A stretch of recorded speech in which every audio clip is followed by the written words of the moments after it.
Welcome to Not Milk Never Milk. Subscribe if you're lactose intolerant.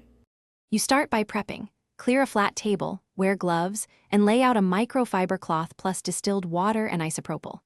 Inspect the game closely. Note whether scratches run across tracks or around the disc, because radial scratches matter more for lasers. Once done, use a soft, damp cloth and wipe from center to outer edge never circle.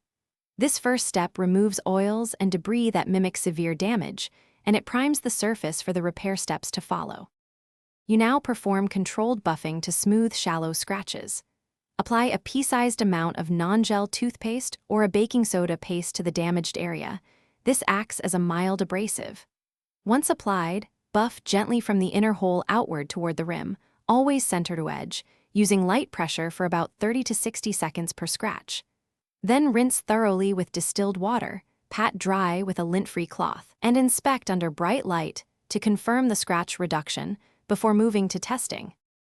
You finish by testing the disc in your Xbox 360. Place it gently, let the console read it without ejecting repeatedly, and observe load behavior. If playback works, keep the disc in a sleeve to prevent recurrence. Once done, if the console still can't read the game, try the same disc in another Xbox to rule out drive issues, and if it fails there too, consider professional resurfacing or replacement because deep radial scratches often.